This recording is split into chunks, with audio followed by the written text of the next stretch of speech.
here with a special guest today, Peter Kerr from Rock Daydream Nation, joining us for our final episode of our John Sykes career retrospective. And today we'll be discussing his guest appearances, live albums, bootlegs, and other such things. So all kinds of good stuff. So Peter wants to start off how he got into first heard John Sykes, and yeah, take it from there.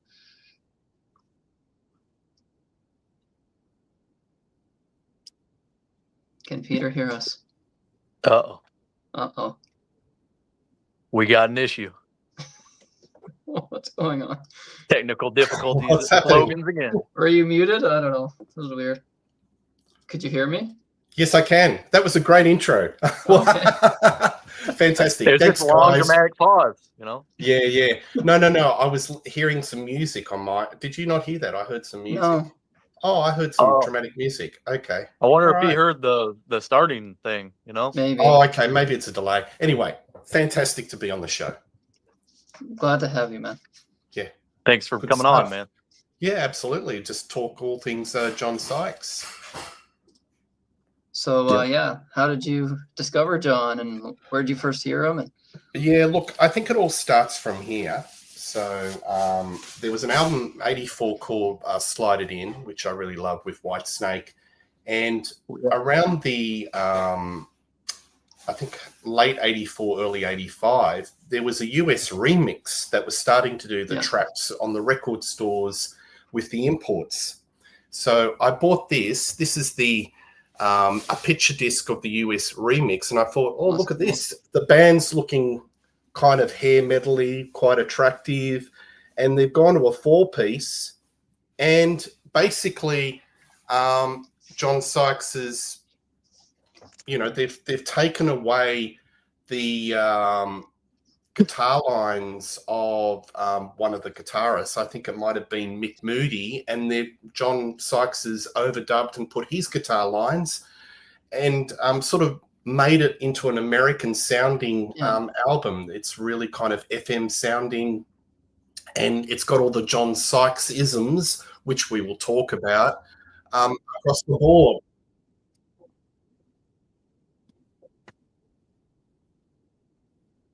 uh-oh.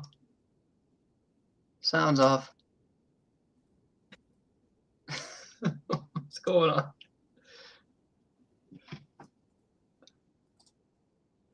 I can't hear Logan either. Well, can you hear me? I wasn't talking. I can hear you, yeah. No, I can hear you. I can't hear Peter, though. Yeah. I think Peter, just type your stuff in the chat. I don't know. I might actually go out and I'll come back in because there's some sort of sound thing that's interfering. Is it delayed or something? Yeah. Space-time continuum. Just give me a sec and I'll be back. All and it won't be a tick. All right. Okay.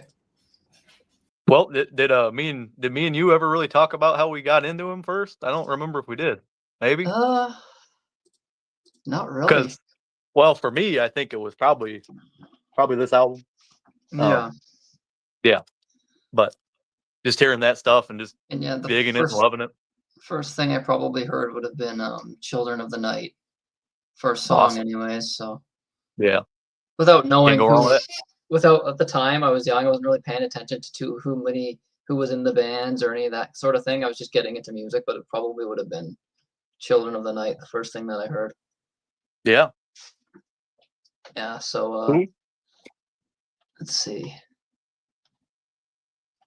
So yeah, I guess we're gonna start in order of like the solo material stuff. So we got Oh, cool. Yeah. So I just did it in order. That I started off with his appearances on that show. What's it called? Gas Tank, right? Gas Tank. So John Sykes. Here's Peter. Okay. Peter's back. All Sorry good now? Yeah, it was really weird. I was hearing all this music, and it was like an alternative universe, and I was coming into and I'm thinking, are you guys hearing it? And it must be me. So anyway, I just cleared all my screens and went back to normal. So yeah, the US remix of Slide It In, 1984, that was my starting point for John Sykes. And there was nothing for a period of time, and then I got 1987, and boy oh boy, when I put that needle down, on Crying in the Rain. Wow, that was a different Whitesnake. That just blew my mind.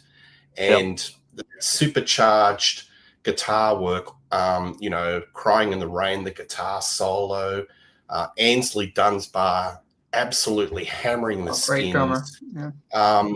Yeah. Still of the Night, Bad Boys, Killer, Killer, Killer. And, I was just basically sold, and I was doing a lot of investigation work on John Sykes. And, I've sort of followed his career, I got, following the drama between David Coverdale and John Sykes. We'll talk about that. This Little Beauty, Blue Murder, which, it's goes into that category, should have been huge, but wasn't. But it's a bit of a cult. Yep. We still talk about it to this very day. And, Thin Lizzy, Thunder and Lightning, and a lot of his solo work. So he definitely left his mark. Oh, yeah, for sure. Very sad to hear that he passed, because I always wanted him to do something, to come out. Because he went quiet for a considerable period of time. Yeah. He signed a contract with an Australian record company called Golden Robot Records. Okay. No output came out, and basically it was nothing. And now we know why. He was probably very sick. Yeah. And he was very private. Like, I don't think anyone even really knew he had cancer or anything. It was just all of a sudden, it was announced like months later that he had died, like a month ago. The death was delayed, the announcement too. Yeah. Absolutely. Really strange. Absolutely. But Whitesnake, David Coverdale, John Sykes, lightning in a bottle. Yeah. And to me, it's like a relationship with a girl. It's tempestuous.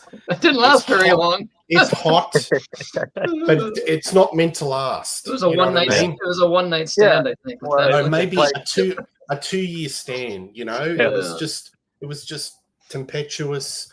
Yeah. Life imitating art there with Coverdale and Tawny Katane. Yeah. It was forward. That album, guys, has sold over 10 million in the US. It's probably diamond certification. It still ticks. I think it is. Yeah. It continues to tick over. You see it in movies. Yeah. David just has to live off the royalties of that album. Oh yeah. Well, he has John to thank for that, but I don't know if he ever really did. But we won't get too much into that. Yeah, it's just a shame how that went, man. Yeah. Nope. So we're gonna get into the studio stuff, or I guess guest appearances. The first two would be live tracks. I don't think they're truly live. I think they might be recorded. The appearances on Gas Tank is kind of hard to tell with this old footage sometimes, because the audio sometimes doesn't match up with the video, so it kind of looks like they're lip syncing. But I think it might actually be live. So early on, this would have been, oh man, what year would this have been? Gas Tank. It was an old show that Rick Waite. I think it said it went from 82 to 84 or something, maybe. Yeah, something like that. It would have been in 82 to 80, to 83, I think. Yeah, it says. Oh, okay. Not even. It says that Gas Tank was an English TV show that aired from 82, 83, and it was hosted by former Yes keyboard player Rick Wakeman. And for this one end with a keyboard player known as Tony Ashton. And he brought John and Phil on for one episode, and they performed 2 new songs that they wrote for it. The songs were Growing Up and The Man's a Fool. And I think they are live performances from what I can tell. It sounds like they're live. It looks like it's probably live. So, Logan, you want to start with Growing Up and your thoughts on that song? I'll mention both of these songs are on Phil's second solo album. I didn't know this until last night. I was looking it up. The Philip Lynott album. I think I'm more familiar with Solo and Soho. I know that one a little bit better. But I mean, Growing Up, it's kind of like slower ballady kind of Phil, and he's playing guitar on both of these tracks, which I thought was pretty interesting. I don't think I've ever seen Phil play guitar, so I thought that was kind of unique. And Sykes gives a great melodic solo in this track in Growing Up. And he looks like, you can tell, I mean, this video, he looks really happy to be playing with Phil, I just always think, I always bring this up when we talk about Thin Lizzy with, Thunder and Lightning and stuff. If that would have kept going, man, I could have seen Sykes playing off of Phil and letting him yeah. sing tracks, and I just wish it would have happened, a little bit longer than Too what bad we we didn't got. get more. Yeah. I think you're spot on. I think John's heart belonged in Thin Lizzy. I think that's where he was truly happy. I think artistically he was probably at his peak with Whitesnake, but he was never happy because there was personalities, and you've got two alpha males that are clashing. But I think emotionally, in Thin Lizzy, that's where his heart belonged.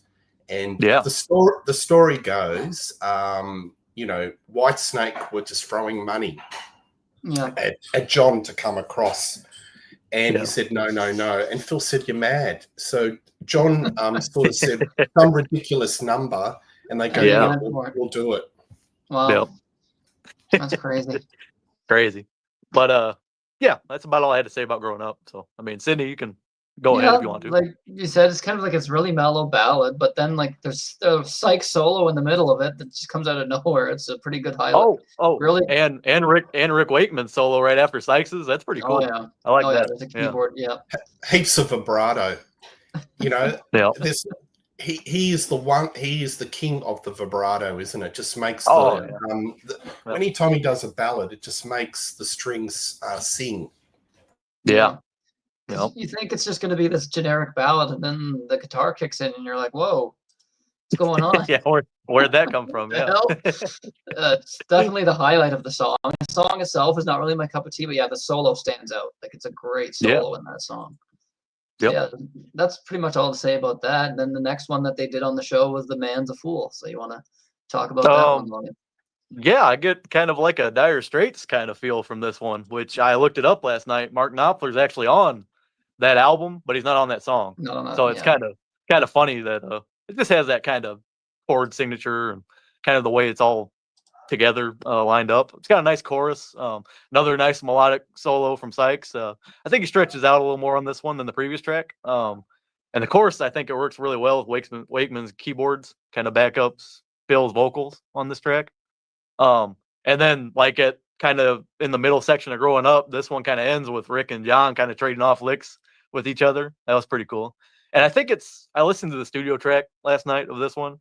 I didn't listen to Growing Up though, but I think this one's completely different, like the way it ends, because obviously Rick's not on the record. So you got like a nice diversity kind of that's not on the studio album. John's not on the studio album either, of course, but yeah, it's a good track. I liked it. Nice. Yeah, I agree. It's kind of like an upbeat pop rock song, sort of. I find it similar almost a little bit to Steely Dan. Yeah. In a way. Yeah. Because it's kind of almost jazzy at spots. Yep. And the highlight again is his solo. It's a really great solo. And then at the end, I love when he trades off with the keyboards with Rick. Rick Wakeman's such a great keyboard player. I mean, Sykes wasn't a one-trick pony, was he? No. There's a lot of he didn't just do the same thing over and over. Yeah. Do you guys think he got that from being with Phil a lot? Because I wrote that down too. Yeah. I think Phil was a very diverse kind of character with his musical styles, and I think that affected John a little bit too. I think he got his musical DNA from. I think Phil was his musical mentor. So in the Tigers, he's just starting out, but Phil was definitely the most influential person in John's musical career. I think he got his DNA from that. I mean, listen to Blue Murder. There's a lot of Thin Lizzy in it, isn't there? Yeah, a lot of Thin Lizzyisms, and even the songs where he's doing that sort of spoken word narrative. Like Billy, local delivery. Yeah. Oh yeah, because that Thin Lizzy stuff. You have songs. You have like the really heavy songs, then you have like the singer-songwriter acoustic kind of stuff. So he was all over the map, Phil. So he definitely was an influence on John for sure. So yeah. Why do you think Thin Lizzy never broke America, lads? I don't know. That's the biggest head scratch. I mean, in America, they're sort of regarded as a one-hit wonder because Boys Are Back in Town and Jailbreak. But why do you think they never broke it big? Are they too Irish? Are they too English? Well, Peter, I did a show on Curless Mania with Tom about Jailbreak and Johnny the Fox, and we were talking about how Jailbreak would have done bigger if they could have succeeded on touring that album, but then Phil got sick and he was in the hospital and stuff. So I just think it was just like a series of things, And then like with Timing. what Johnny the Fox, right? Brian Robertson broke his hand or something, and that kind of in a bar fight or something that kind of broke that down. And then he's not even on All a Bad Reputation, and that kind of solved that one a little bit. It's like it just like you said, timing. So Yeah. Jailbreak was played a lot. Yeah. I mean, in our circles, we talk about Thin Lizzy. They're just held in such reverence, aren't they? But yeah, it's a bit of a head scratch. I think they're a very European and Australian band. The bands like that probably appeal more to those audiences. I mean, were they big in Australia or not really? Yeah, they were. They were. There's a famous, it's on YouTube, concert where they did a concert in front of the Opera House. Okay, wow. And it's killer. And the only time Gary Moore ever came to Australia, and they're absolutely all killer. But yeah, they were pretty big in the 70s. Yeah. So I love Thin Lizzy. I love it. Oh yeah, great band. Yep. Then we get to what's next? Now we get into there was a tribute to what's it called? Oh my God, Stevie Ray Vaughan. There's a Stevie Ray Vaughan Crossfire called Crossfire. Yes, it's all just various artists, and it's a song that's been done 1,000 times. But of course, John Sykes does Pride and Joy. That's the song they gave him. So I think he's singing and playing guitar. So what's your thoughts on that one, Logan?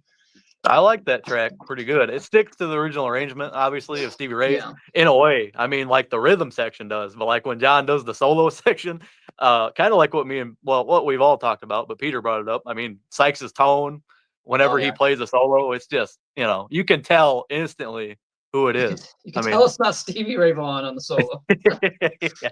Yeah. And I love the original song, but you can tell the difference. Yeah, and his vocals, man, he sounds really different compared to like the solo stuff. But I guess it's because it's a different style of music. But it just shows he could do a blues thing. Yeah. Yep. I've got to check that one out. That sounds really intriguing. Yeah, I good think stuff, man. Yeah. A perfect song to showcase his bluesy shredding. Like he goes nuts. I mean, it's really well done for what it is. It's been covered to death by like every bar band does Pride and Joy, but he goes nuts soloing all over it, especially at the end. The end of the song really takes off and just goes crazy. But just some like high note bends and stuff. It's like the prototypical blues song if you're gonna cover a blues song, right? Everyone does it. So, it was a good tribute for what it is, right? Usually you would think, oh, Pride and Joy, do I need to hear another version of this? But no, he nails it. he just absolutely nails it. And we get to another interesting cover, I guess. Yeah, I guess it would be a cover of a Christmas album. It was called Metal Axemas Part 2. I guess there was like these compilation of hard rock Christmas albums. And he does an instrumental version of God Rest Ye Merry Gentlemen. So, what's your thoughts on that one, Logan? This one kind of sounds like he's got like Tony Franklin maybe or Marco Mendoza playing the fretless kind of to me. It had like a Blue Murder feeling to it. I couldn't find. I looked a little bit to see if like it said the personnel for the track, but I couldn't find it. I'm guessing it probably is because that's around the time Out of My Tree came out. Yeah. Or a little bit later. I can't remember. I think it's like the late 90s. So it's probably Marco Mendoza, I'm thinking, because he used Marco like forever and like all the projects past like 95. Well, even Nothing But Trouble, I guess. But I mean, I'm gonna be honest here, guys. This is true confessions time. God Rest Ye Merry Gentlemen. I don't even know how that melody goes off the top of my head. Dio did a version, didn't he? Who did? Didn't Dio do that? He did. Yeah, he did. Yeah. But I mean, if this was just like a random instrumental track, I mean, this thing is killer. Yeah, I'm not sure who else is on it. It just says John Sykes as the credit, so I don't know. I don't know. I wonder if he just got a guy to play bass, like fretless bass, so it sounded like Blue Murder. But John's tone throughout the song kind of reminds me of his tone, like on Is This Love. Kind of has that vibrato, like Peter was talking about. He was king of vibrato, like we were saying. And I just love that unison guitar line it ends on. But yeah, it's got some great soloing in it. It's a great track. It's like 6.5 minutes. I mean, it doesn't get boring. I mean, it's cool. Yeah, there's interesting song choices. You got Steve Lukather doing the Christmas song. Got Neil Sean on here. Steve Stevens, Stuart Hamm, Trevor Rabin, Zach Wilde, Robin Trower, Aldine. Crazy. Wow. That's a who's who. Who's who on guitar? Ted Well, it's the Nugent. same thing. Ted Nugent doing Deck the Halls. There's a. It's kind of the same thing as that Stevie Ray Vaughan album. I got to check that out because it's like Doug Aldridge and Oh yeah, there's Sykes. a whole bunch of it's all like hair metal guys and stuff doing Stevie Ray Vaughan. It's very interesting. Yeah, but that's about all I'd say about that track, man.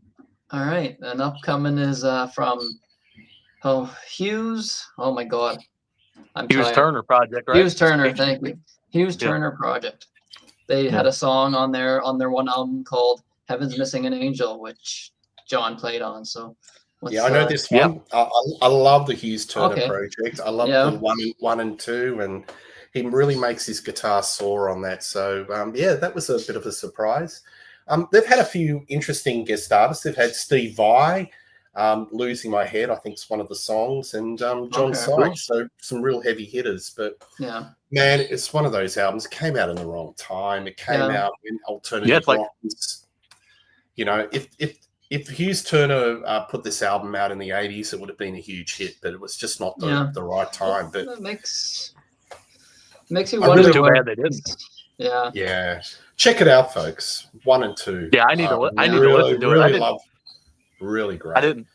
I knew they did. I seen it on Spotify. They did like this album. It's really, Peter, you might know. Like this Russian leader guy or something. He like recorded the whole album, and he got Glenn Hughes and Joe Lynn Turner to sing on it. It's just weird. It came out in like 2004. I don't know what it's called. It's like Mikhail. Yeah, something weird. Joe Lynn Turner's gone a bit nutty. He lives in a little bit. He's got a very sexy wife who's a lawyer and lives in a mansion. And I think he's all in the Vladimir Putin camp and all that. Really? Sort of thing. That must be what it is. You love this. I was on my Facebook feed and it said, have an interview with Joe Lynn Turner. So anyway, I went into it, and there's a special service where you can interview stars for a fee. Yeah. He will do an interview for 10 minutes for $75 US. I don't think so. 10 minutes? 10 minutes. So they have these increments, 10 minutes, 15, 20, half an hour. And, for $75, I could have a 10-minute interview with Joe Lynn Turner. So that's something to think about, lads. I mean, what would you ask him? Would it even be an interview? Would it even be an interview? It would just be introducing him, and then it would be over. Yeah. I mean, I barely get a question. I get one question about Stone Cold, and that's it. That's the end of the interview. But, 10 minutes. What? Yeah. That's Joe Lynn Turner. I've been trying to interview him because I got his wife, who his agent, and sent these messages and nothing. So anyway, given up on him. That'd be a great interview, though. Man, I wish. Yeah, it would be. You could ask him about this album. So yeah. Or absolutely. This.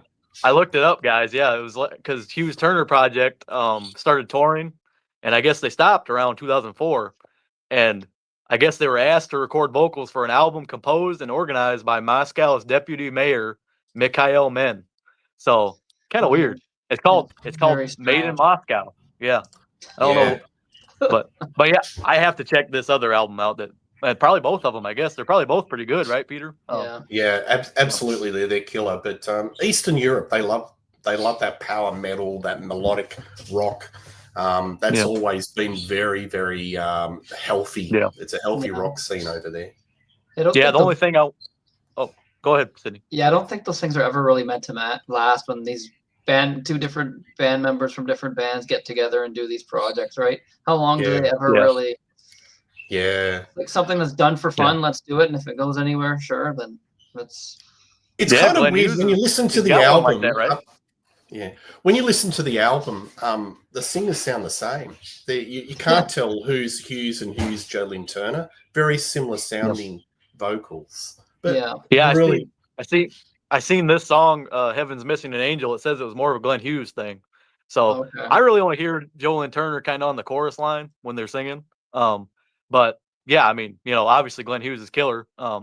back from his, back from the dead pretty much after, Seventh Star and those later 80s period that he was going through. I mean, it's just amazing how good of a singer he is, and he continues to do great stuff, man. I mean, well, I saw him last year. I met him, and he looks fit and he sings beautifully. And I think because he was in hibernation for a period of time with the drug abuse and all that, and didn't really do the tours and belt his voice out, that's why his voice is kind of preserved. Yeah. So I don't think there's many folk his age that can sing as well. Because I think, his voice is preserved. It's incredible. Yeah. So funny. We were talking about this. I just watched California Jam last night. Nice. Where Richie Blackmore loses his mind and burns the stage down almost. Yeah. You can tell Glenn Hughes is high on coke. He's really, wow. Especially on Burn, man. Oh wow. It's electric. Richie is on fire. And that whole story where they wanted him to come on. You see, the whole story was that they wanted the band to come on just before sunset or early afternoon, a little bit earlier than, when it was going to be sunset. And they said, no way. And Richie got really angry and, smashing up the TV camera. And I think there was some gunpowder or something like that. And it literally, the force of the gunpowder or the explosion, you could see Ian Pace's glasses come off. It could have killed him. It's crazy. Crazy, man. Yeah, I don't know. So he was actually pissed off. I thought maybe that was just part of the show, and it was just it was just him losing his mind. I think it was the whole thing, right, with ELP, because ELP wanted to be the last one, and Deep Purple wanted to be the last on the set. So they were all kind of like arguing about that. And it was about timing, but they said, look, I think they went ahead of schedule and they said, you're on. And Richie said, no, I'm not. And he locked his, door, and they're banging, you got to come on now. And it was crazy. But I didn't mean to turn this into a Deep Purple discussion. Just throwing amps off the stage. Yeah. It was just so much crazy. So I think it's it's pretty decent ballad with a great chorus, actually.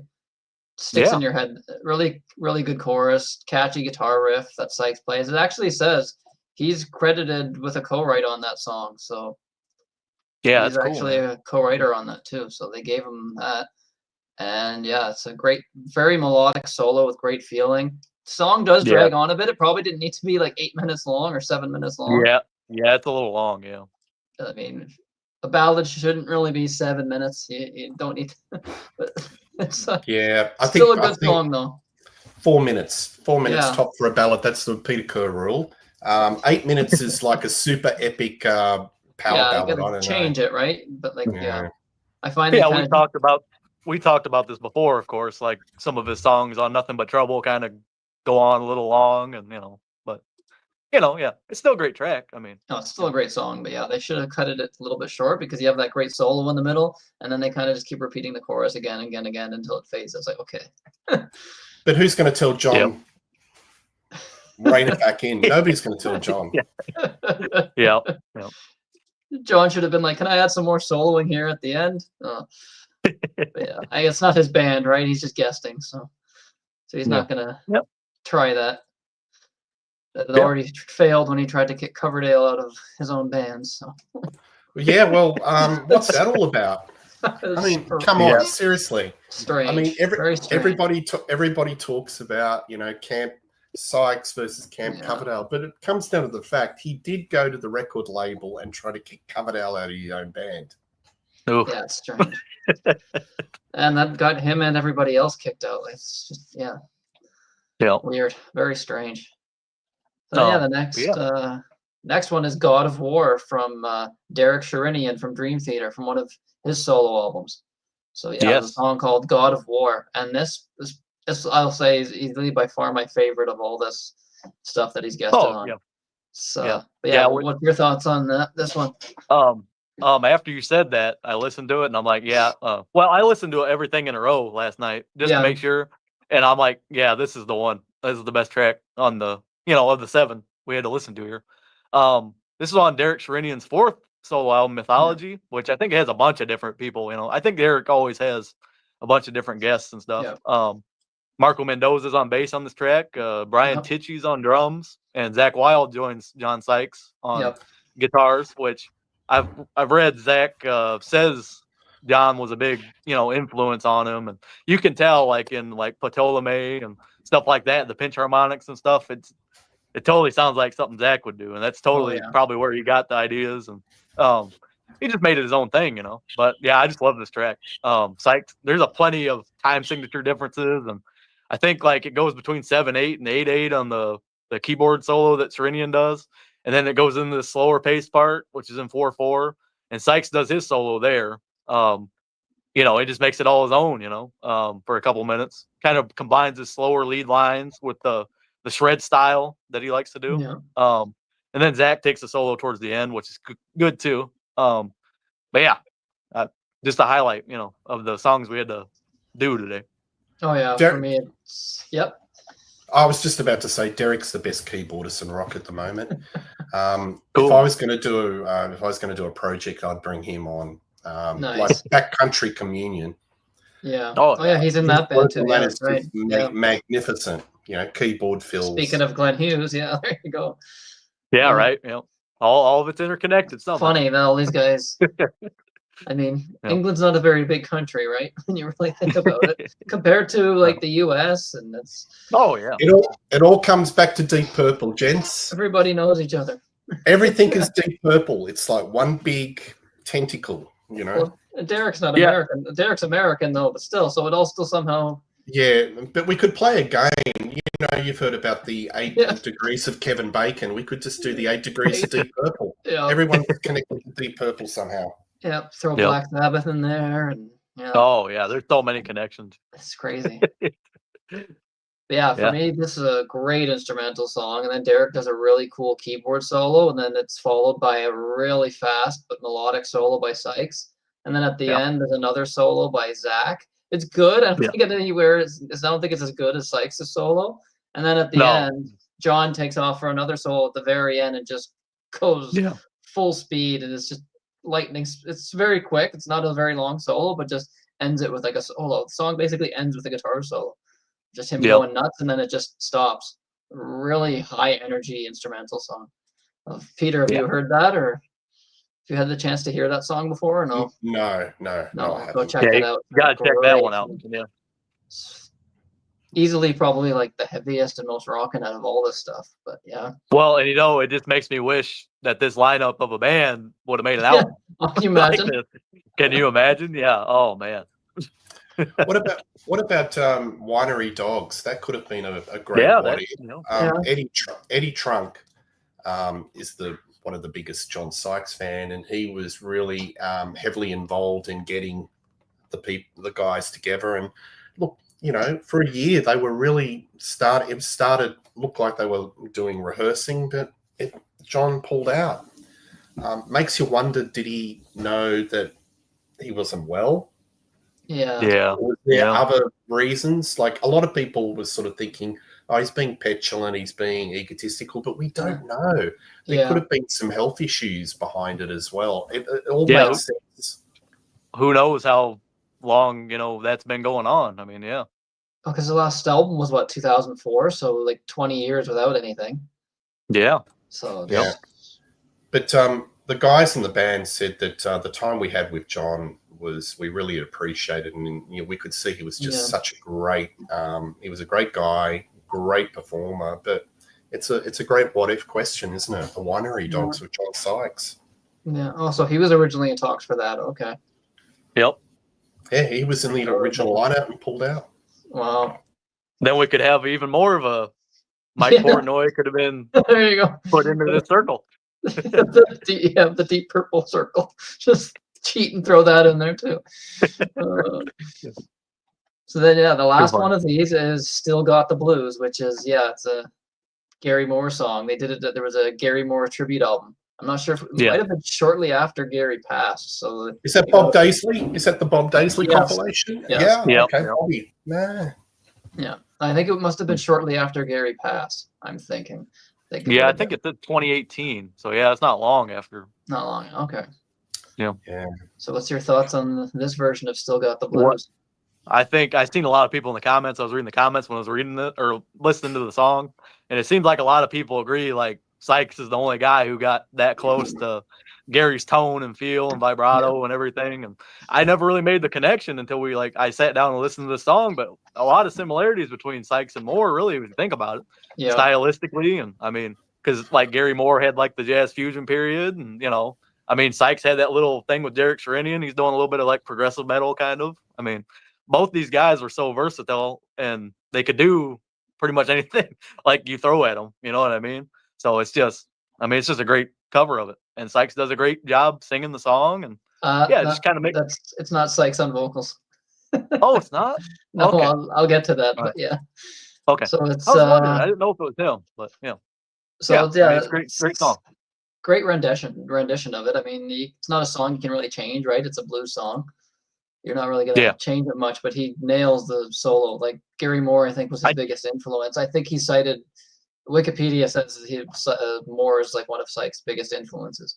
Which would make sense. Yeah, that makes sense. Yeah. And he nails it. Like this easily could have been just Gary Moore doing it. Like he nails it. He's shredding away and just nails it.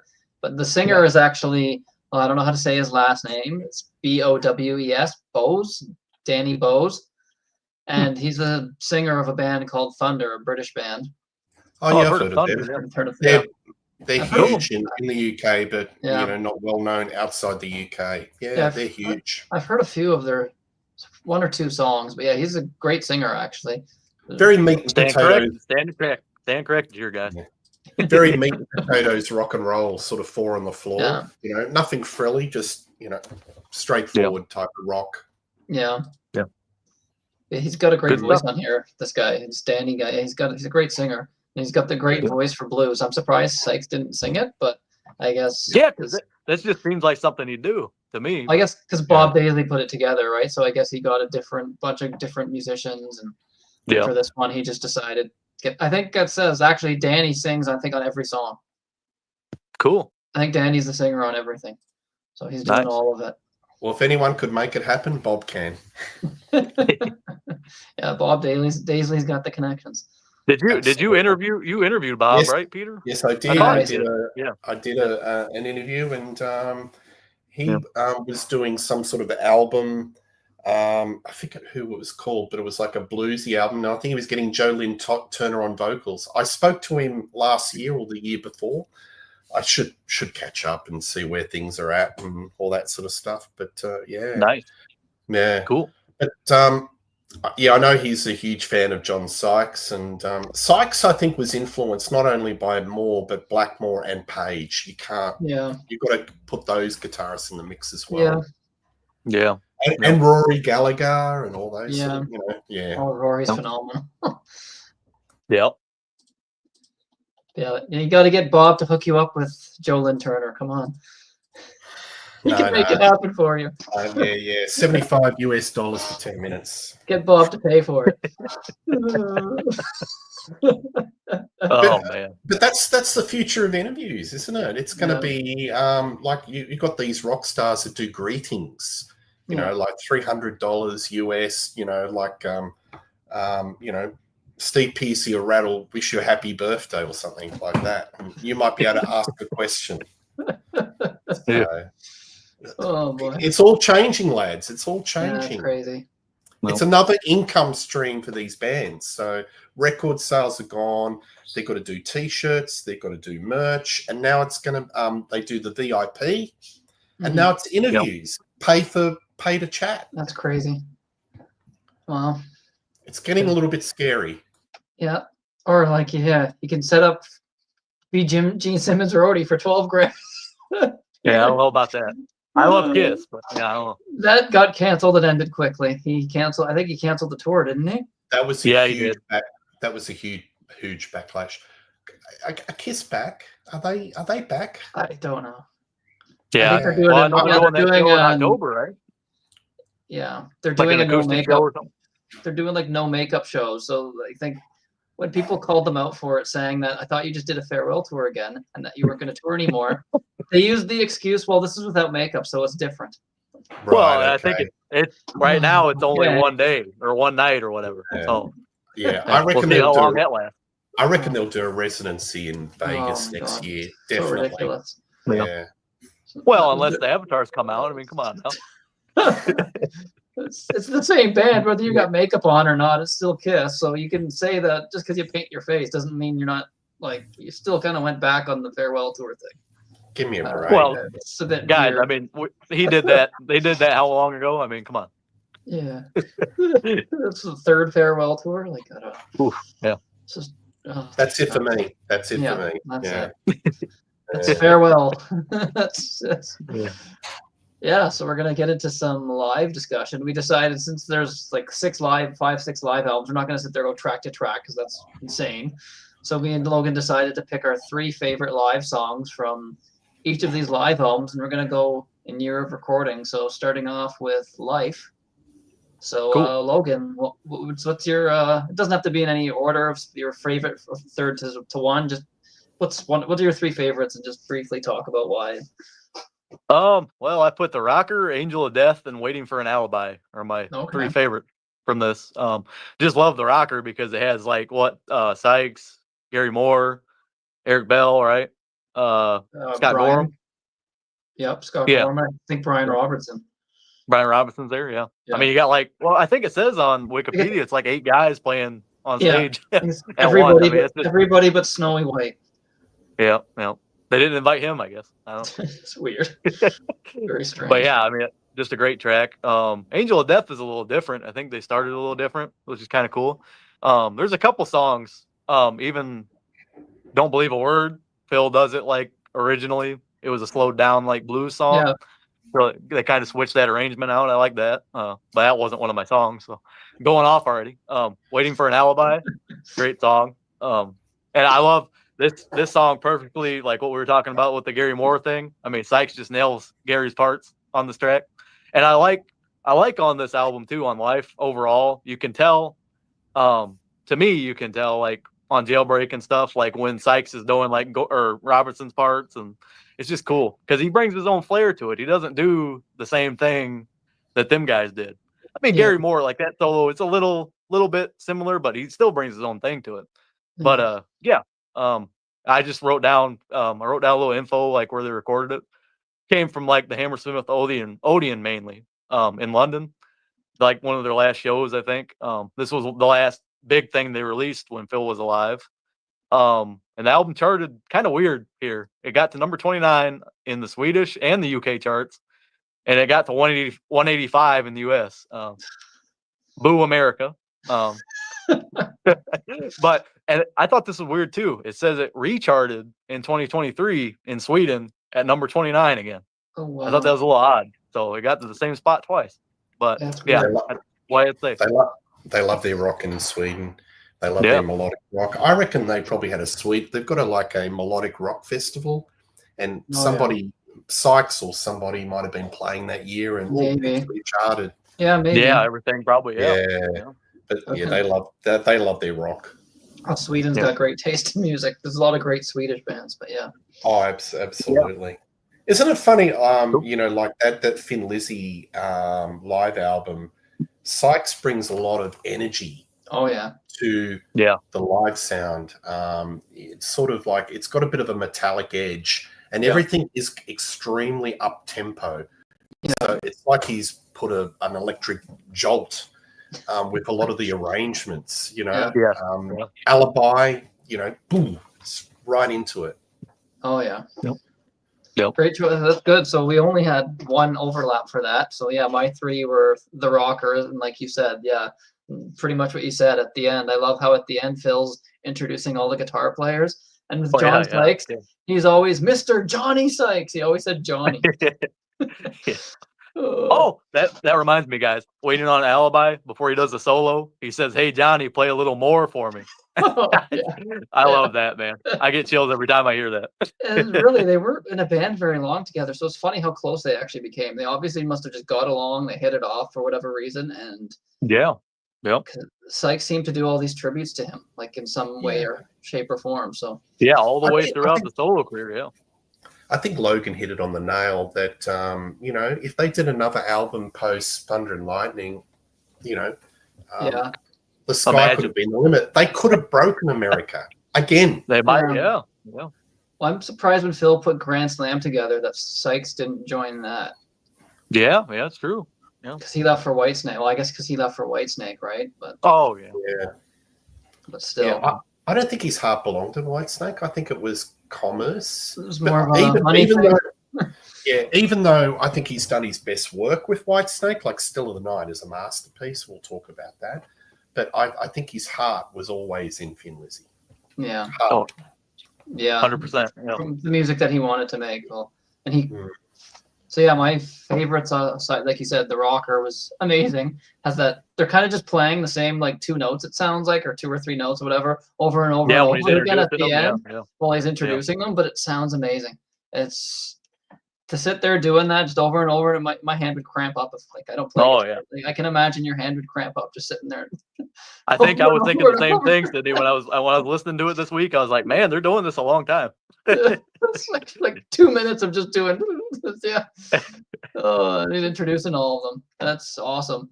And then my other two favorites would be Thunder, Lightning, and Cold Sweat. I love all of it, but I had to go with the stuff that I think I probably because for me I don't want to really talk about guitar parts. That could be Scott Gorham. So that's true, yeah. Thunder and Lightning and Cold Sweat, I know for a fact, would have to be John doing most of the leads, I would say. Yeah. You see the live footage of him doing Cold Sweat and Thunder and Lightning. It's John doing the solos. I think both of them are completely John, I believe. Yeah. I could be wrong. I think maybe Thunder and Lightning, there's a solo Scott does. There's a little bit of Scott in there.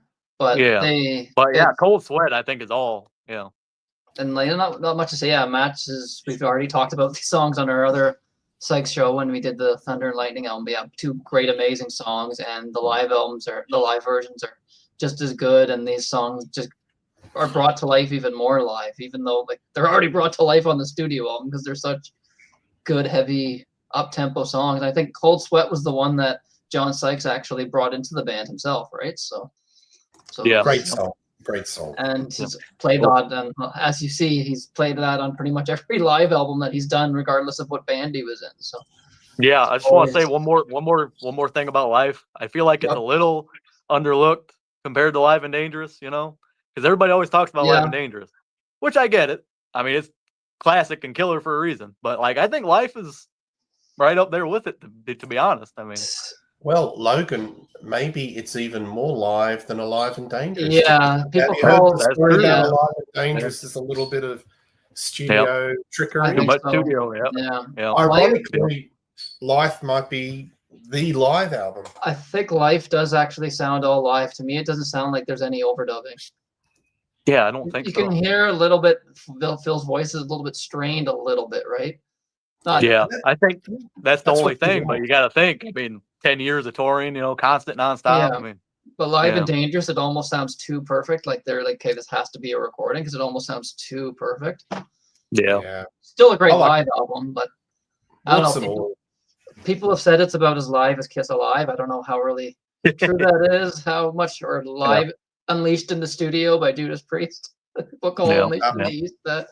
Speak of the Devil with new vocal tracks by Ozzy. Yeah. I've heard the other vocal. There's no way that's Ozzy really singing live. There's no way. No.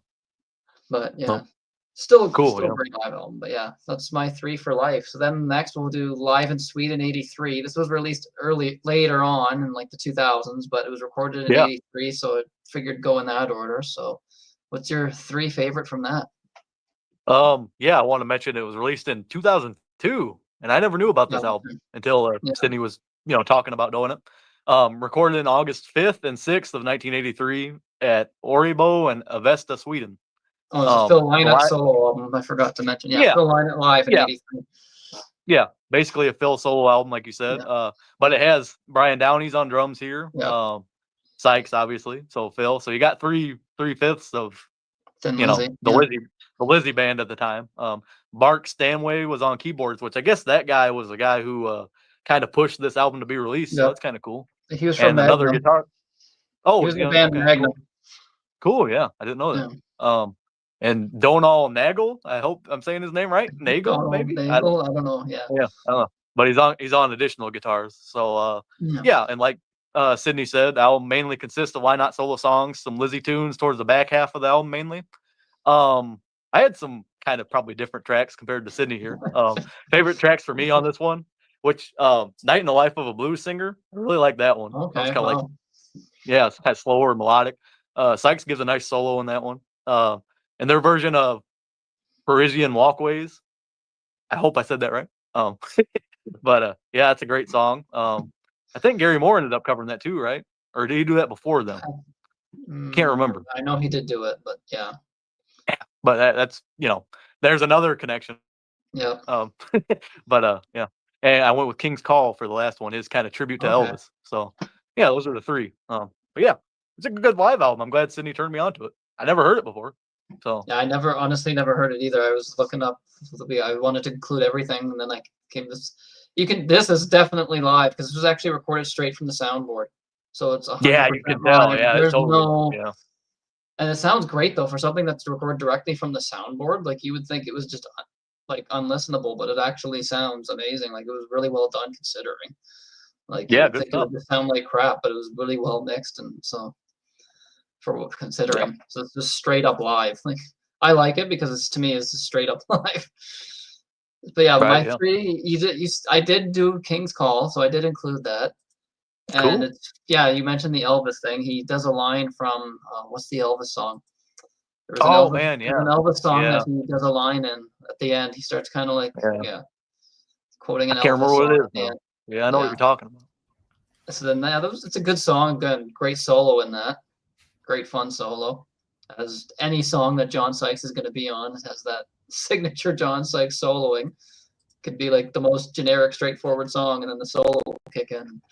It's just And then my other two were Look in These Eyes. That to me, that's if you like remix this and did it like properly, like as a studio track, it could have been on like Thunder and Lightning or even Tigers of Pantang. It has that raw kind of guitar sound. I thought about that one. Yeah, that's a good song, man. Fast, high energy song, and he just goes nuts. That's a great, fast, heavy song.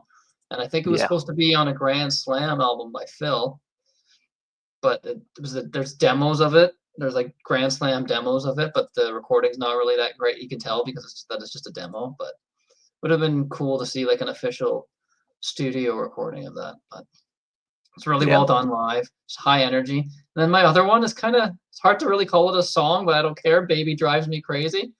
It's more just the crowd interaction, man. Yeah, I love that. Kind of like this, but it's kind of just him like doing like this typical like blues boogie kind of thing with the blues bass boogie going on, and he's just introducing the band members throughout it. It's just like very simple, typical like blues beat. But yeah, he introduces them all. So he starts off with introduces the keyboard player, and then the funny part though is when he introduces Brian Downey. He says on drums, shaking his bones and rattling his toenails, and won't stop moving until you tell him, is Brian Downey. You see his balls are full of dynamite. What? What, Phil? What? That made me laugh. I'm like, okay. Bit loose.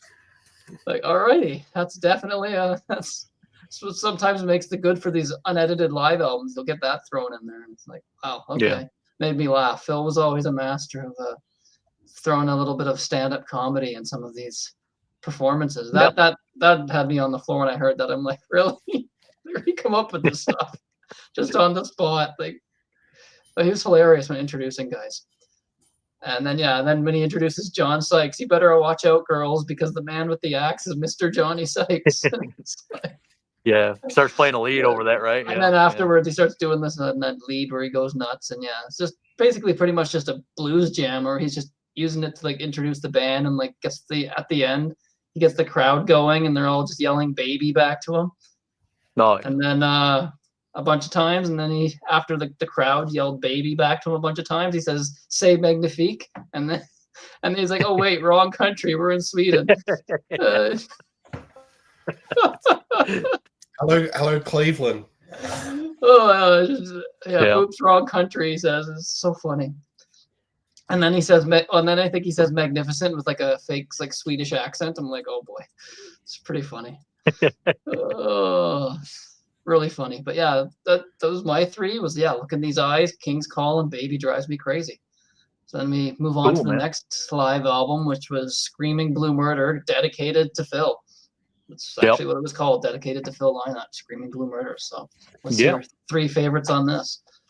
Well, this is probably, this is the one I'm more accustomed to, I guess, out of, maybe Life, but I listened to this album a lot, like when I was getting into Blue Murder. And, it came out in May of 1994, recorded the previous December in Tokyo, which I guess kind of starts Sykes's popularity there and doing a lot better there than he did in the US and the UK. He was charting in Japan, solo stuff. Yeah. How many live concerts in Japan on YouTube? Tokyo tapes, and just bands in general in Japan. Japan loved their hard rock. It's another country that always was faithful to the hard rock. Stood by that, hard rock scene. Yeah, this one got the number 7. It might be his best charting album from Japan. But lineup's the same as Nothing But Trouble album. Marco Mendoza and Tommy Osteen. Nick Green's on keyboards. My favorite tracks off this one, I really love the version of Cold Sweat on here. Because he does, I like all these live albums, he kind of introduces it the same way, talking about Phil, like I wrote this one with my good friend, and, the whole album being dedicated to him. And even the first Blue Murder album is dedicated to Phil. So, I mean, there's obviously that like kind of brotherhood connection there, even if, like Sydney said, these guys they must have just hit it off right off the bat. I mean, they just liked each other quite a bit. So that's my first one. And I put Please Don't Leave Me. I like the version of Please Don't Leave Me on here. Okay. It's kind of a nice, this is like the first song too. I wanted to mention the song anyways, because we didn't ever really cover it. I mentioned it a little bit on Thunder and Lightning, but like this was like the first song that Phil and John ever worked on together, really. So that was just kind of a knockout to start with. I mean, it's a slower paced ballad, but I think it's a good version on here. And talking about Still of the Night, I wrote down Still of the Night here for my third one, which the only thing I want to say about this, really, I think Sykes does a good job on the Whitesnake stuff around this time, but I think he got better on the vocals later on the later live albums to me. Well, the last one, because he doesn't do any Whitesnake on the Thin Lizzy album, obviously. But, but that's my 3. So, it's a cool live album. Yeah, well, to quote Meatloaf, 2 out of 3 ain't bad. We got 2 out of the 3 same. I know. I already said I picked Cold Sweat for Life. I also picked it for this one. I love that song. Great. Does it great again on here. I didn't pick it again on the next 2. I can't have Cold Sweat as one of my favorite on every single live album. It's ridiculous. I kept it to just these 2. So again, love him doing Cold Sweat on here, and I like it with his. What it makes it sounds really neat is him doing the vocals. I like it with him singing too. Sounds like he nails Phil's vocals. Yeah. And that makes me feel like he could have done it on the album, even if like Phil would have let him, Yeah. Like if you didn't tell me and you played this, I would think, it's just a live version with Phil. Like he nails it. He's able to do that deep, that vocal. He just nailed it. No one when people talk about John Sykes, they talk about his guitar playing. No one ever talks about him as a singer. It's just it's the last thing people talk about. At least we did, right? Like he's just an amazing as a vocalist. I said this on their previous episode. He should have started off as like a singer guitar player. I don't know why I'm surprised he didn't just start his own band earlier in his career doing the vocals as well, because he could have pulled it off. He easily could have been a frontman like his entire career, but it's a shame because we didn't get enough of his voice. So does a great version of Cold Sweat. And the other 2 are We All Fall Down. That's easily my favorite. Might be my favorite Blue Murder song. It's definitely my favorite off the second album. It's a great high energy song. That's again the solo again. What can you say about Sykes' solo? It's just fun, heavy, high energy, heavy metal song, really. And it's a great live version as well. And he nails it's his voice this time. He's not doing Phil's, but he nails the vocals. Phenomenal singer. He's just as good live as he was in the studio. And then Still of the Night as well I picked. So excellent Great version, version. and he can sing the Whitesnake stuff too. Like, Yeah. and I don't want to say he didn't need David Coverdale because that did boost his career, but Yeah. Can I chime in? yep. I see things a little bit differently. I think Okay. on the Whitesnake material, you miss Coverdale. Coverdale is a Yeah. great vocalist. He's got that bluesy rock voice, yes. John Sykes is a good vocalist, but not a great vocalist. No? And Yeah, I think that's my opinion. And I think in Blue Murder, they tried to get Glenn Hughes in. I think he had his drug problems. They tried all these different vocalists. It was out of economic necessity that he thought, stuff it. We're just wasting time. We're wasting money. We can't get a vocalist. Just sing yourself. I'll do it myself. So I think he's a good vocalist, but I think that's always been the thing that lets Blue Murder down, that hasn't had that great vocalist, a front man. Well, I guess his voice isn't distinct, right? Like it's almost like a voice where you kind of may have heard it before in a way. A backup vocals like Red Beach in Whitesnake, great vocalist. Doug Aldridge, they're great vocalists, but they're backing vocalists. There's this I don't think he had the X factor, and there's just something about a Coverdale or a Phil Lynott, even though he's got a different style. It's the X factor, and I don't think you hear them and you're like, that's them, right? Yeah. But that live album, production-wise, it sounds beautiful, and I love the bottom end of Marco.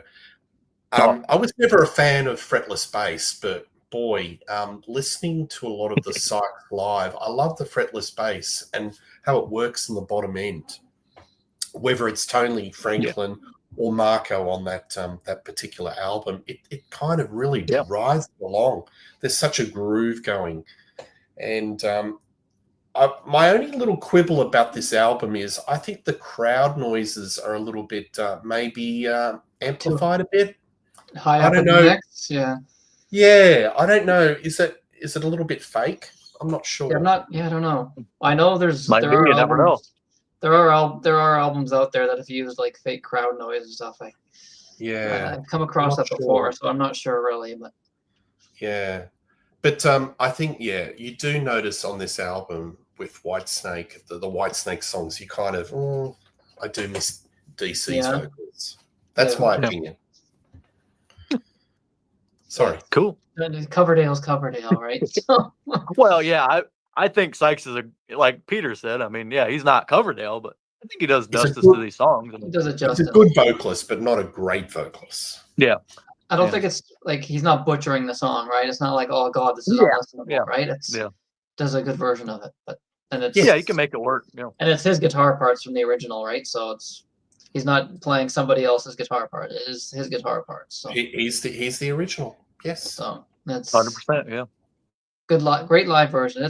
I think I enjoyed it because not as good as Coverdale, but it's interesting to hear it with him doing it. Right. It's just different because you've never heard that before. So it kind of caught my attention hearing someone else's voice to that song because you're so used to the original, right? So it was a little bit interesting. So that's probably why I picked it because I was kind of curious. It was good to hear him doing something that he never sang on originally. But that's why I gravitated towards that one. And it's a great song anyways. So then we get to One Night Only, which was Thin Lizzy with actually John fronting Thin Lizzy. So what's your 3 from that? This came out in June of 2000. And I guess it was recorded in Europe. It doesn't really say where in 99. But I guess this has been going on since around 94. Different versions of Thin Lizzy have been touring, and John's been kind of, the guy. John and Scott are like the two consistents in this kind of lineup of Thin Lizzy. I think Brian Downey was there for a little bit, but then he kind of went against it after they started changing the members so much. And but Marco Mendoza again on bass. Darren Wharton comes back; he's on keys, and Tommy Aldridge on drum. Yeah. So I mean. And I wrote down in my notes, if you couldn't see Phil led Lizzy, I think this would have been the best, the next best thing to see this version of Thin Lizzy, because they do all these songs justice. I mean, you could put put all these songs in a hat and pick out 3, and those could be your favorites. Yeah. Yeah. But yeah, and this is another one, man. I've always seen that album cover. I've never listened to it. I know I needed to, but yeah, this is just great stuff. I mean, everything we've talked about the last hour about Sykes loving Phil Lynott, I mean, it just shines through perfectly on this album. But yeah, I wrote down my 3 favorites are Bad Reputation, Cowboy Song, and their version of Black Rose. Okay. And I love Black Rose, beautiful. Oh, yeah, I know. And the thing is about Black Rose, it's cool to have a recorded version with Sykes playing because he's not Actually on the playing version the on solo. live. Yeah. Yeah. So, but yeah, great album. I'm glad. I'm getting another one. I'm glad Sydney turned me on to. I mean, it's great songs, great concert. I mean, everything about it. Yeah, Awesome. I hadn't heard it prior to this doing this either, but I go out on a limb, and this might be sacrilege, but I think I enjoy it the most out of all these live albums. I know that might be a sin to say that I like it more than Life because it's got John singing instead of Phil, but I think he nails. He doesn't do Coverdale's voice, but he can nail Phil's. Like for whatever reason, he's able to. Maybe because they hung out all the time and he did impressions of him. I don't know. Yeah, you're spot on. I agree with you. Spot on. It's like, is that Phil singing? No, it's John. Like, wow. Yeah, it's kind of conversational. Yeah. Delivery. He's able to rapid fire. Yeah, but if it's more operatic or more bluesy, then deep. Yeah, my 3 were he picked Bad Reputation. I went with does a great version of that. Anytime you can hear that drum on that song, I don't. Oh There's man, another I gotta thing. pick that. Brian Downey's such an underrated drummer too. Oh man. Well, Tommy Aldridge is on this, but of course you're gonna replace Brian Downey, you got to have a good drummer, and Tommy's one of the best too. Tommy's just an insane drummer. And then, he's a very busy, heavy definitely drummer. busy. Definitely. Just endless amount of bands too that he's been in. Oh yeah. Then the other ones I went with, I was gonna go with like Black Rose, but I'm like, it was hard to pick because I loved this entire album. I thought every song was great and he did them justice. So I just kind of picked probably what songs I like the most from the Lizzie catalog to begin with. I love Black Rose, but there's some that I love a little bit more. And I love Don't Believe a Word. He did a great version of that. And he did it like the proper album version. He does it fast, Yeah, it does a great version of it. And like again, nails the Phil vocals. The solo's great. So yeah, great version of that. And then what are you guys' favorite Thin Lizzy album? Oh man. Well, Peter. I reckon Black Rose for me. Oh man. I'm very contrarian, and I'll probably get shot for saying it, but Vagabonds of the Western World. I'd probably say Johnny the Fox. Yeah. I'd say Johnny the Fox today. Yeah. Johnny the Fox. Yeah. I wanted to chime in because Black Rose is my favorite. Black Rose is the album. I just love it. Great album, man. Oh, you got Gary Moore, right? So well, he's Vagabonds. To me, Vagabonds is like kind of when it got serious. To me, they got hit. Very I like the first 2. I like the first 2, but I think Vagabonds is kind of. No one talks about Eric Bell. Like he was a great guitar player too, and just kind of disappeared. Oh, yeah. It was weird. Yeah. So Don't Believe a Word, Bad Reputation, and the third one. I don't know if they ever played this live. It might have put it on Live and Dangerous. I'm trying to think. Was Suicide. That's a great song. Man, was it? I don't know. There's not very many live I know recordings. they put this Irish Tour UK out of '75. They might have done it on that. Okay. Yeah. I was thinking about that too, man. That's a killer version of Suicide. And then you hear that, and you know that Thin Lizzy influenced Iron Maiden. You hear that gallop in that one part, even in the studio version, right? That one part of the song where it turns into like a Maiden gallop. Kind of like Wishbone Ash sort of style as well, that kind of thing. And you could tell you could tell Maiden were listening to a song like this. Like this is a great song, and John nails it live too. So those are my 3 favorites: for Don't Believe a Word, Bad Reputation, and Suicide. 3 great album. I could listen to this again and pick 3 different songs tomorrow. So it's just a great live album. I wonder how much is in the can. I wonder, like, if his sons are going to open the vault and let out some live tapes. I reckon he's got probably a fair amount in the can that can. Yeah, hopefully you They get sort of something. Yeah. get it out, you know. Yeah, or even previously unreleased studio tracks, something like. Well, It's there was an gotta album. There was an album that was supposedly coming out, and he Yeah. was like releasing a track every year or something. Well, Be good to see something come yeah, out. yeah, it's a shame because we haven't had anything from for so long. Now we never will unless it's like some Then their last live album is Bad Boy Live, which was just him solo. So Yeah. from his solo touring days. Yeah. So what's your three favorite from that? And this one again recorded in Japan. A Japanese tour of 2004. Surprise. Yeah, I know, right? Dates in Osaka, Nagoya, Tokyo, and Kawasaki. There's 4 dates. And I think it's all in a row too. It's like all like 19th, 20th, 21st, 22nd. So yeah. That's And like crazy. Sydney said, this would be the last thing Sykes put out officially before he passed away, sadly. But yeah, same lineup pretty much almost, besides Derek Sherinian being there on keyboards. And a guy named Rich Mazzetta plays acoustic on Jelly Roll, which is a song we didn't mention, and I know Sydney won't mention it. But I like on the live albums how they change up the arrangement, because they do like the slow part first in the Love Will Break Your Heart, but he's singing the first part of the song. It's kind of cool. They changed the arrangement live. Sykes kind of played with the songs live. I like that. Even like Still of the Night, there's like a whole that atmospheric part after it breaks down before the keyboards and stuff come in on the studio. He does a bunch of different stuff there. But yeah, I'll get in my favorite tracks on this one. I wrote down 3. Bad Boys.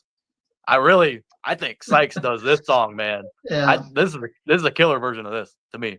I think he does it great on here. This is kind of what I was talking about. I think he kind of grew into that he could do that vocal a little bit better. Now, I probably agree with Peter. I mean, it's not David Coverdale, but he does a good job. I don't mind his vocals on Bad Boys. I think he really It suits his voice better than the other stuff. Yes. Yeah. That one. And I went with Look in His Eyes, which was one of the solo songs. I think it was on 20th Century, I believe, if I remember right. But yeah, that's a good track. Yeah. That's the only thing I wish this album kind of had some more solo songs, because it's got this one, and I Don't Want to Live My Life Like You. I get why it doesn't, because those albums didn't. I mean, I don't think they were released here, but yeah, it's cool to hear that. And I went with the last track, Thunder and Lightning, which again, I think Sykes does a great job on that. Totally sounds just like what we were talking about. Sounds like Phil, and it's just a great version of the song. So yeah, it's a great live album. 2 out of 3 again. I went Bad Boys, Thunder and Lightning as well, and then I'll tell you the third. But yeah, Bad Boys again. A song like this, if he's gonna do Whitesnake, that was a perfect song for him to pick. It suits his voice more for the. It's because the song itself sounds like something that could have been on Blue Murder, either of the Blue Murder albums. It's more in that style, I think. To me, that seems like that would have been a song that Sykes mostly wrote. Just I don't know. To me, that has him all over it. I think that, and like Children of the Night, those kind of songs, they sound like And those Sykes are my songs. 2 favorite songs off of '87. So there you go. But yeah, Bad Boys is great. The vocals suit it perfectly, and it does a great live version of that. And then Thunder and Lightning is amazing. And then again, I picked that because it was interesting to hear it with his vocals on it. And again, he nails it. He nails and to think he's singing this really fast song and playing the guitar to it at the same time too, just nails it. I mean, Phil played bass and sang it, but yeah, I think I hate to say he did a better job than Phil, but like you look at some of the later live footage of Phil where The he was live really stuff, struggling. man. You watch some of the later live stuff with Phil doing Thunder and Lightning. It's almost slowed down a little bit, maybe because his voice he can't keep up. He wasn't very well. The drugs he was and the really in the grips of heroin addiction, and the decline was very steep. So it's quite sad. Yeah, it is. Really. But I thought Sykes nailed the vocals. What are you, Logan? You got some home gardening thing going on in the background. Well, I was having a little slideshow of Sykes playing, but then I got to add. There we go. There we go. Anything could happen on this show, folks. Anything. There you go. There's John. Oh, it's funny. Yeah, He just a came back. wicked version, just a wicked version of Thunder and Lightning. And again, he nails the aggressive vocals on the original arrangement, and just yeah, not much to say other than it's just a great song. And yeah, I picked it twice here. And then again, another song that I already picked on an earlier album, "We All Fall Down." Yeah, not much to say. It's just another, yeah, talked about it already from the other live album, but that's my 3 picks for Bad Boys, "We All Fall Down," and "Thunder and Lightning." And then yeah, that wraps up his live stuff. So Peter's got some Whitesnake bootlegs with John that he wanted to Yeah, talk yeah. about. I'll just quickly talk about Rock in Rio, 1985 January, I believe. That was the very final concert that John played with Whitesnake. So the lineup was David Coverdale, John Sykes, Neil Murray on bass, Okay. the great late Cozy Powell, Nice. and Richard Bailey, the keyboardist, was on the side wings. Richard Bailey actually was a keyboardist for a band called Magnum. Okay, he was in Magnum. UK folk. Played in front of 500,000 people. So Wow. this was a festival. I tell you, in Brazil, they go nuts. Oh yeah, They, Brazil. They all come. Just look at those concerts with Rush and Oh yeah. they just love their rock. Anyway, this festival was basically had Queen. There were a lot of heavy hitters. I think the Police might have been involved. But anyway, Whitesnake were a last-minute replacement for Def Leppard. Okay. And they played a 70-minute set. To be quite frank, I don't think it's David Coverdale's greatest vocal performance because I think he had issues with the ear monitor, so he's a little bit pitchy. But Sykes, ooh, beautiful. Crying in the Rain, he just soars. That's the highlight. So if you don't have the patience to look at the whole concert, folks, zero in on Crying in the Rain, and he gives you a sample of what's going to happen in 1987, where he just goes off and he goes on that pyrotechnical guitar solo. He really brings a new element to it. Can I say something real quick, Peter? When Sykes passed away, that was the song I listened to first from that version, "Rock in Rio." Yeah, when I heard the news, that was the one. So that would have been before Whitesnake. Then that would have been before they recorded it. Then. Yeah. Wow.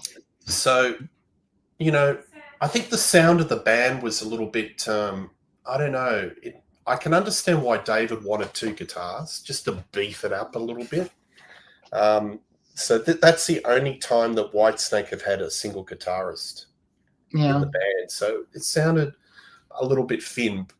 Maybe you do need that element, and I think that was going to be potentially a bit of an argument because I think David wanted 2 guitarists and Whitesnake, and I don't think Sykes wanted it. But even though when he was in Lizzie, he was with another guitarist, but I don't know. So there's also a bootleg of Spokane, 1984, when Whitesnake were supporting Quiet Riot, and by all accounts, Quiet Riot were on their last legs. They did the follow-up to their first album, and that didn't really chart, and they were blowing everyone off stage. And again, Crying in the Rain is the signature song. That's the highlight of that show. And, John Sykes adding his bluesy dimensions to Love Ain't No Stranger, slide it in, it's magnificent. So they're the 2 bootlegs that I would recommend folks to Rock in Rio and also Spokane, 1984, when they supported Quiet Riot. And there's YouTube footage of all this, isn't there? Yeah. Definitely Rock in Rio. There's a remaster version, but it has never come out formally, officially. I think there's some sort of contractual problems. Oh, okay.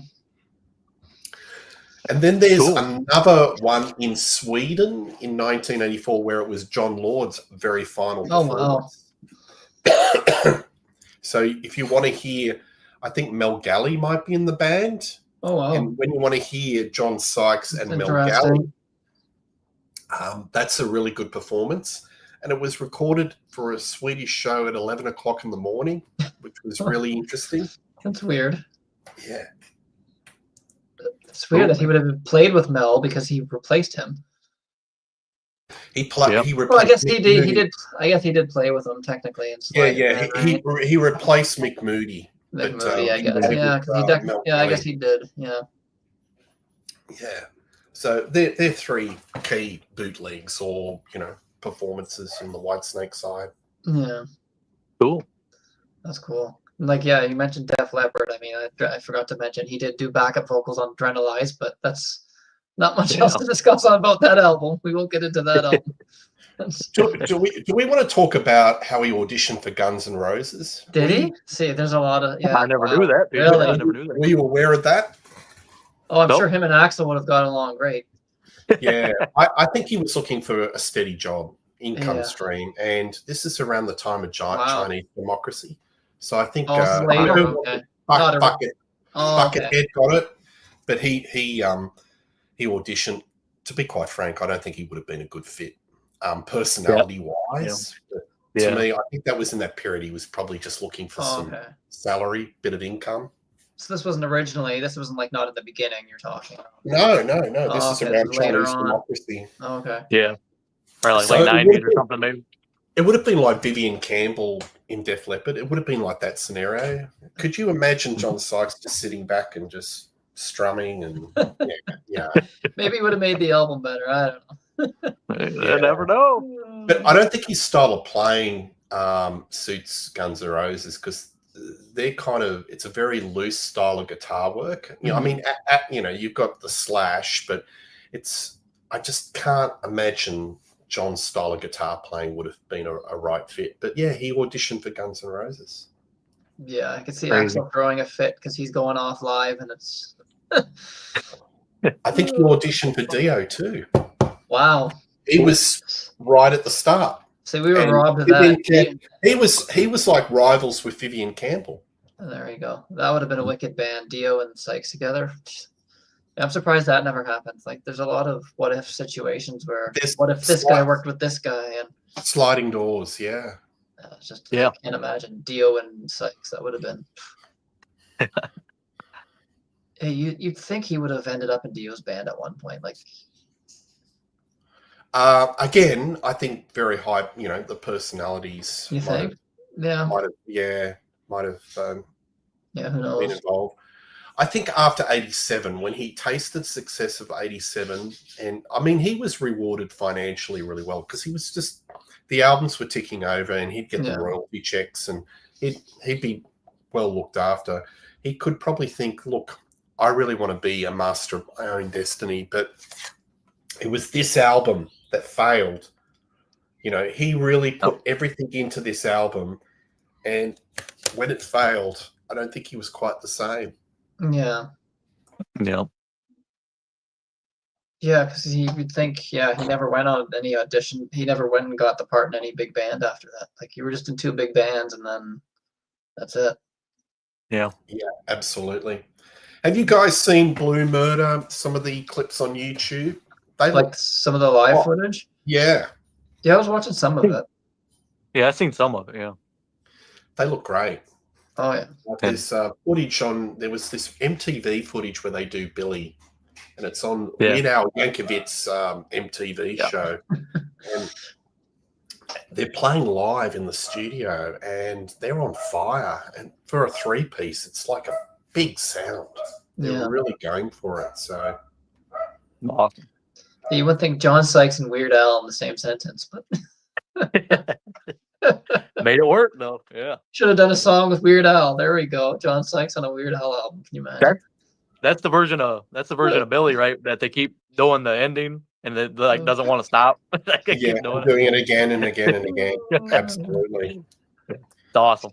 But, Blue Murder, would have loved to have seen them. That's a time travel band to go back in time and see them. Yeah. We need a Weird Al parody of a Blue Murder song.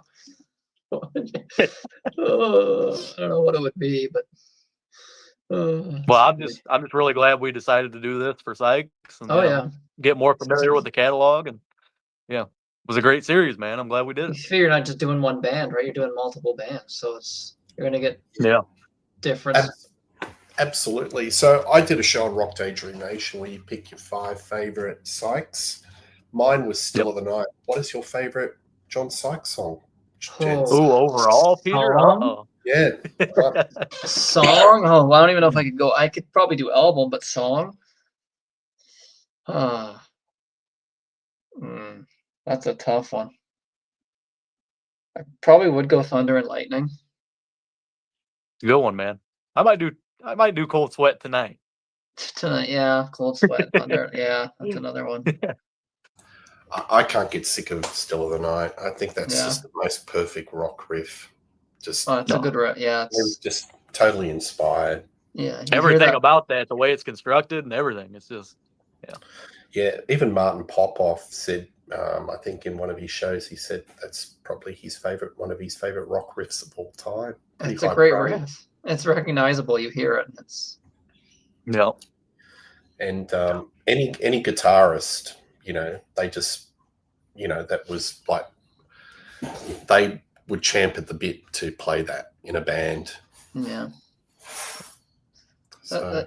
Maybe Thunder and Light. I don't know. I like the Tiger stuff. That's actually my favorite stuff that he did. I like that kind of. I love the new wave of British heavy metal stuff. So yeah, even Hellbound, I could probably go with off of that. No, yeah. I'm interviewing Doug Aldridge next week from the Dead Daisies, and I'll have a bit of a chat about him. I'm going to ask him about, the influence Sykes had on him. And I might throw a little bit of controversy because when I did the interview with Red Beach, he said, "Oh, I got all the boring blues solos," and Doug got all the John Sykes stuff. So I'm gonna throw that in and para quote Reb. But I think if I was in a band, playing Still of the Night would be the highlight of my night. That'd be great. No, I never did. No. The closest I got to seeing John Sykes was Thin Lizzy were going to come to Australia on a package tour with Cheap Trick. Nice. That would have been a good show. It was going to be the Sykes fronted Thin Lizzy, obviously, but it didn't come. That's weird. Just got cancelled, or they just got cancelled. That sucks. Yeah. That would have been a great show. Cheap Trick's another great live band, so that would have been a fun show. Those two bands. It would have been great. Yeah. Everyone knocks, it's not Thin Lizzy, blah blah blah. Phil's not there, but John does a great version. Phil would have been proud. Like Phil would have been glad that John's carrying on the legacy. So. Yeah. I think as I said, his heart belonged in Lizzy. Yeah. Cool. It's not like he was just some guy that was in the band that wasn't important to the band and was just kind of there casually and just started to front the band himself. John Sykes is doing it. It's not like, Yeah, absolutely. I mean, it's not like, can you imagine Eric Bell trying to tour Thin Lizzy? It's not like it's that. I love Eric Bell, but if he did that, that would probably warrant some criticism. Yeah. But they need to be in the Rock and Roll Hall of Fame, I think. But Rock and Roll Hall of Fame doesn't like metal. That's a whole nother can of worms there, Peter. Yeah. Motorhead and Iron Maiden, but Thin Lizzy. I think Thin Lizzy were nominated one year and then it just dropped off. They need to put them back on the list. I guess just not famous enough. I guess they're not really. I mean, I don't know. Well, it's messed up. T-Rex got in. Yeah. T-Rex. T-Rex. Yeah. I put them in the same category. Big in the UK, only one hit in the US. So. Yeah, T-Rex probably didn't really break much outside of the UK either, really, right? Yeah, but it's all about influence. I think bands that should get in the Rock and Roll Hall of Fame that should be based off of famous within the industry, I guess, not necessarily just general public, but if they're famous within the industry, that should be enough to qualify. Yeah. Everyone in the industry knows who Thin Lizzy is, so it's. Yeah, absolutely. I'm glad Mariah Carey didn't get it. They would do themselves a favor and just call it the Music Hall of Fame. They'll get a lot less criticism. And then categorize it. You have the rock. You want to introduce the rap and the pop stuff, fine. But have like separate categories. Call it the Music Hall of Fame. That way you can do your Mariah Careys and your stuff like that if you want to include all this. But calling it the Rock and Roll Hall of Fame and then putting Madonna and Mariah Carey and okay. Yeah, I think it started to, when they got Run DMC and LL Cool J, that's when the rot started to come in. But, well, Run DMC, I guess, at least did that Aerosmith thing, but yeah, I don't think LL Cool J ever did rock music. I don't know. yeah. But we all get rolled up about it, don't you? I'm not going to. I'm telling you, I'm not going to do another show on it ever again. I'm sick of it. I don't want to talk about it. I'll leave it to you guys. They're not going to invite you to host it now. No, I'm not going to do it. End up like who was it that was hosting it and just trashed the entire time? Steve Miller. Remember that? Yeah. Oh yeah. He went on there going. Or Alec Lifeson, blah blah blah. No, blah. that was hilarious. That killed me. That killed me. Even Rick Nielsen was just like, "I'd like to thank the Rock and Roll Hall of Fame for charging so much so my grandchildren couldn't be here." Like even if you were inducted, you had like they were actually charging people for seats, even if like there were like direct family member of the. I think each person being inducted was allowed like one guest. Anyone else had to like pay big money to be there. So these guys, their kids couldn't even attend. It's like, what the hell? Like, do you know our friend David Cretan? He actually went to he did go. Wow. Fame show, but he had to pay, and that's when The Cure got inducted. I should ask him. I'm doing a show after this and ask him what it was like. But he actually went to the actual as a paying audience member. Now I got to look that up. I'm going to look up The Cure and see if I spot him in the audience. There's Davey. Does it get a lot of publicity in the States? The Rock and Roll. The Rock and Roll Hall of Fame. Well, yeah, I imagine it would because it's in Cleveland, right? So, yeah. I'd say it does. Yeah. Yeah. Even here, articles are always writing about it in Canada, but it's just like, yeah. About who misses out more. Yeah. Yeah. I think Rush and Neil Young are the only Canadian artists that are actually in there. I'm surprised they're even in there. Joni Mitchell, she's in there. She's Canadian. Is she in there? Yeah. I feel like she is. Yeah. I think. Yeah, she'd be in there. Well, I hear this clicking. Yeah, I'm looking it up. Rock and Roll Hall, and that was turning into a Rock and Roll Hall of Fame show. Neil Young. She was in 1997. Okay, she was inducted. Okay. Yeah, at least Bad Company got in there this year. So no Loverboy or Bryan Adams yet? No. Bryan Adams kind of a head scratcher, really. You would think. Yeah, he's so overplayed. You would think that alone would put him in. Men without hats. They didn't. No. They didn't get a nomination. Safety Dance. That's not rock. I think I've cracked Sydney up today. Shania Twain. I don't know who else. Oh, is she Canadian? Is she? Yeah, she's Canadian. Okay. Canadian country. It's like, yeah. Right. See what's happening, folks? This show is just taken a direction. You pressed the button and you thought we were talking about John Sykes, but now we've gone into another topic. Shania Twain. Well, it's all connected. John Sykes played on Adrenalize, Def Leppard, and she was with Mutt Lange, so there's that connection. Absolutely. And then he ruined that. But yeah, oh boy. So yeah, we're gonna wrap it up. So thanks everybody. Absolutely. Thanks for having me on, guys. Sorry about the technical difficulties. Sorry about the technical difficulties. No, that's all right. It's fine. Yeah, it was great to have you on here. You're still fun, man. Yeah, great time. Probably the biggest guest we've had on here. Yeah. But I'd like to thank Peter for being here. And do you want to plug anything that you're doing on your channel? Oh, yeah. As I said, interview with Doug Aldridge. Look out for it. That's coming soon. I just did a show with Joe Beck about bands that are influential but didn't sell anything. So we talk about bands like Motorhead, Rainbow, Venom, Thin Lizzy. Yeah. Influential but didn't sell. So it goes into this topic. Yeah. So that's cool. Just dropped this weekend. Worth checking out. Nice. Cool. Yeah. Good stuff. Yeah. Finally glad to meet you guys. We of course. had a lot, but the famous Logan Collins. He's like see his name everywhere. He's in every YouTube channel basically commenting. Yeah, I try to get around. You know, I mean, Yeah. Oh man. Yeah, when you Yeah. do your interview, the winger interview, you got to ask him if she's still 17 or not. Oh, But, I did talk about that. I did talk about that. didn't they change the lyrics to she's 18 or something? I don't know how that would work syllable wise. I don't know. Yeah, it's all getting. 18. Oh god. Yeah. Yeah. All right, Anyway. cool. Yeah. Peter, thanks for being on here, man. All right. I appreciate you. All right. Thanks A for pleasure. joining. And yeah, if there's anything that you're if we'll give you a call in the future if there's anything of interest. Absolutely, and likewise, I'll get you on RDN sometime.